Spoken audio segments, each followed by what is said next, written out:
Au Burundi, le nouveau président Evariste Ndayishimiye nomme son premier ministre. Son nom, Alain Guillaume Bunyoni. La nomination a été approuvée ce mardi par l'Assemblée nationale.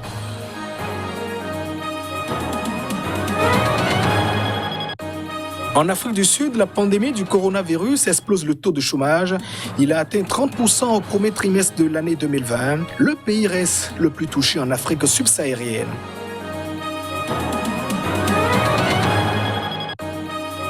Et puis, en RDC, un casque bleu a été tué dans l'est du pays.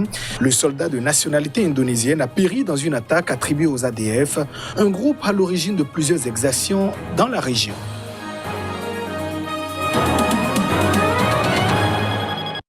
Et voilà, plus sommaire de cette édition. Merci de nous choisir pour vous informer. Au Burundi, Alain Guillaume Bunyoni a été nommé Premier ministre par le président Evariste Ndayishimiye. Sa nomination a été approuvée ce mardi par le Parlement. Le nouveau Premier ministre est considéré comme le véritable numéro 2 du régime depuis la crise politique de 2015. L'Assemblée nationale burundaise a approuvé ce mardi la nomination par le président Evariste Ndayishimiye d'Alain Guillaume Bunyoni comme Premier ministre. Il a été approuvé par 92 voix pour et 2 contre sur les 94 députés votants, en l'absence des députés du principal parti d'opposition qui ont boycotté la séance.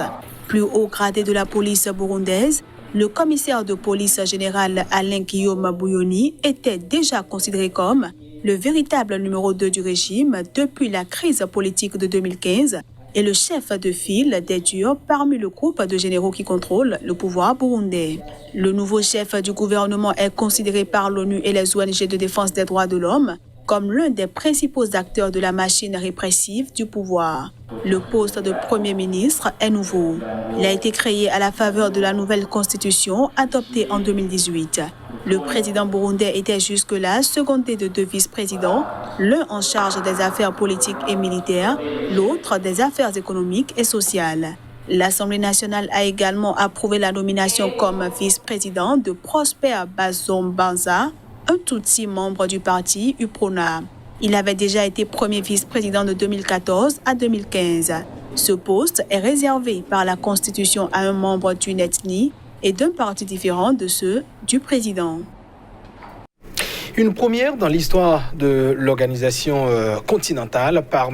Pour 9 millions de dollars d'arriérés, le Soudan du Sud a été suspendu par l'Union africaine, mais le pays reste toujours membre de l'UA. Le Soudan du Sud, qui a accumulé 3 ans d'arriérés de paiement qui s'élèvent à 9 millions de dollars, a été suspendu par l'Union africaine. Même si le pays reste toujours membre de l'Union africaine, il ne peut plus participer aux réunions tant qu'il n'aura pas régularisé sa situation financière. Suite à cette suspension, un porte-parole du ministère sud-soudanais des Affaires étrangères a indiqué que des efforts étaient en cours pour régulariser la situation. Le ministère, dit-il, coordonne avec celui des Finances pour résoudre ce problème avec l'Union africaine ainsi qu'avec d'autres organisations. En octobre dernier, le Soudan du Sud a failli être suspendu par la Communauté économique de l'Afrique de l'Est à cause d'une dette frôlant les 30 millions de dollars.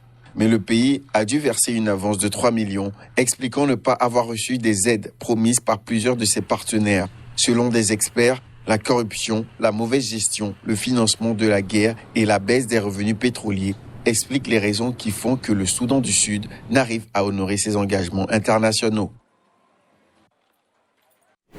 Nouveau report de l'audience du procès pour corruption de l'ex-président sud-africain Jacob Zuma. La séance prévue pour ce mercredi a été reportée au 8 septembre. Depuis sa mise en cause, l'ex-président a multiplié les recours possibles pour faire annuler ses poursuites. Le coup d'envoi du procès pour corruption de l'ex-président sud-africain Jacob Zuma, accusé dans une affaire de pot de vin vieille de plus de 20 ans, a de nouveau été reporté mardi, cette fois au 8 septembre. À la tête du pays de 2009 à 2018, Jacob Zuma, âgé de 78 ans, est accusé depuis 2 décennies d'avoir touché 4 millions de rands, environ 216 000 euros, au cours actuel de commission de la société française Thales en marge d'un énorme contrat d'armement attribué en 1999. L'ancien chef de l'État à l'époque, vice-président et le groupe d'électronique ont toujours nié ces accusations. En février dernier, il s'était fait porter pâle à une audience en arguant de problèmes de santé. Le tribunal avait aussitôt émis contre lui un mandat d'arrêt différé qui l'obligeait à se présenter devant lui. Et en mai, la nouvelle audience avait été reportée pour cause de pandémie de coronavirus. Jacob Zuma a récemment changé d'avocat et de stratégie et fait savoir qu'il renonçait à une ultime requête devant la Cour constitutionnelle, la plus haute juridiction du pays.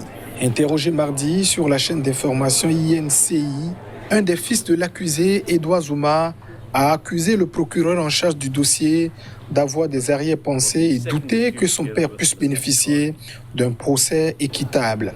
Jacob Zuma a été poussé à la démission de la présidence sud-africaine en février 2018, emporté par les nombreux scandales de corruption qui ont terni son règne. Et on reste toujours en Afrique du Sud où le pays a franchi la barre des 100 000 cas liés au coronavirus avec un nombre de morts qui avoisine désormais les 2000. C'est ce qu'ont annoncé les autorités avec 61 nouveaux décès dans les dernières 24 heures. Le nombre total de morts liés donc au nouveau Covid-19 est de 1991 dans le pays. L'université du Witwatersrand à Johannesburg a annoncé ce mardi le lancement cette semaine par l'Afrique du Sud du premier essai clinique d'un vaccin contre le coronavirus organisé sur le continent. Ce vaccin a été développé par le Jenner Institute de l'université d'Oxford et est déjà en phase de test au Royaume-Uni où plus de 4000 personnes doivent y participer. En Afrique du Sud, quelques 2000 personnes ont été enrôlées dans cet essai, dont 50 atteintes du virus VIH. Le nombre de cas d'infection par le Covid-19 a dépassé lundi la barre des 100 000 pour près de 2000 morts en Afrique du Sud, pays d'Afrique subsaharienne le plus touché par la crise sanitaire mondiale. Le président Cyril Ramaphosa a imposé fin mars un confinement très strict à sa population avant de le lever progressivement pour éviter l'asphyxie de l'économie.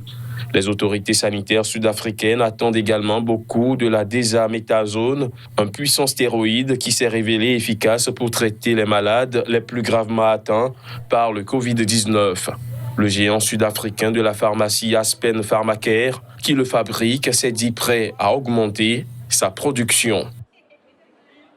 Et toujours dans le pays, l'Afrique du Sud est toujours le pays d'Afrique subsaharienne le plus touché d'ailleurs par la pandémie de coronavirus. Le taux de chômage a donc atteint au premier trimestre de l'année 2020 30,1% de la population, des chiffres annoncés ce mardi par le Bureau des statistiques du pays. Le nombre de personnes sans emploi en Afrique du Sud a progressé de 1% entre janvier et mars par rapport à la même période de l'année 2019 pour s'établir à 7,1 millions de personnes. C'est ce qu'a précisé ce mardi le Bureau sud-africain des statistiques à travers un communiqué qui précise que le taux de chômage a atteint au premier trimestre 2020 30,1% de la population active dans le pays. L'Afrique du Sud est engluée depuis plus d'une décennie dans une crise caractérisée par une croissance molle, la détérioration des finances publiques et le chômage de masse. Son économie est retombée dans la récession au dernier trimestre de l'année dernière. Sur l'ensemble de 2019, son produit intérieur brut n'a augmenté que de 0,2%, sa plus faible progression depuis la tempête financière mondiale de 2008. Selon les dernières prévisions des institutions financières internationales et de la Banque centrale sud-africaine, la pandémie de Covid-19 devrait faire reculer la croissance sud-africaine de 6% environ en 2020. Le président Cyril Ramaphosa a promis un plan de soutien à l'économie et aux plus démunis de plus de 24 milliards d'euros et a largement assoupli le confinement anti-Covid-19 très strict mis en place à la fin du mois de mars dernier. Le Burkina Faso poursuit ses efforts dans la lutte contre le terrorisme. L'armée a annoncé ce mardi avoir démantelé 2 bases terroristes à l'est et au nord du pays. C'était au cours de 2 différentes opérations. C'est à Tanwalbougou, dans l'est du Burkina Faso, que l'une des bases terroristes a été démantelée le week-end par une unité de la gendarmerie. Un important lot de moyens roulants et divers autres matériels ont été récupérés, a indiqué l'état-major général des armées du Burkina Faso, établissant la situation hebdomadaire des opérations de sécurisation sur l'ensemble du territoire. Le bataillon burkinabé du G5 Sahel, appuyé par une compagnie nigérienne, a participé à une opération dénommée Sama à 40 km d'Oursi qui a permis de démanteler une autre base terroriste selon l'état-major. 8 motos, des téléphones et divers autres matériels ont été récupérés. Au cours de la même journée, 2 individus suspects ont été interpellés et remis à la gendarmerie lors d'une opération de ratissage dans les environs de Ali-Dougou, localité située dans le sud-ouest du pays à la frontière avec la Côte d'Ivoire. L'action des forces armées nationales, coordonnée avec les forces ivoiriennes, s'inscrit dans le cadre d'une opération de sécurisation de la bande frontalière et a permis de désorganiser considérablement les groupes armés dans la zone, a affirmé l'état-major. Le Burkina Faso est le théâtre d'attaques djihadistes depuis 2015. Le nord et l'est du pays sont les régions les plus touchées par les exactions djihadistes qui ont fait près de 1000 morts et 1 million de déplacés depuis 5 ans. En RDC, un casque bleu a été tué dans l'est du pays. Le soldat de nationalité indonésienne a péri dans une attaque attribuée aux ADF. Une patrouille des casques bleus a été attaquée dans la province du Nord Kivu, à environ 20 km de Beni, près de l'Ouganda. C'est ce qu'a indiqué la chargée de communication de la mission des Nations Unies au Congo, MONUSCO, à Beni. Un autre soldat est blessé et se trouve dans un état stable. La chef de la MONUSCO et représentante du secrétaire général des Nations Unies, Leila Zerougui, a condamné l'attaque perpétrée par des éléments présumés des ADF dans laquelle un casque bleu indonésien a été tué. La victime participait à la construction d'un pont dans la zone de Ouloulou, a ajouté dans un communiqué Madame Zerougui. Les très sanguinaires ADF sont accusés d'avoir massacré plus de 500 civils depuis novembre 2019 en réponse aux opérations de l'armée congolaise contre leur base dans la forêt et la jungle autour de Beni. En décembre 2017, 15 casques bleus tanzaniens ont été tués par le même groupe dans l'attaque de leur base près de l'Ouganda. Rebelles musulmans ougandais à l'origine, les ADF ont fait souche dans la région de Beni vivant de trafic.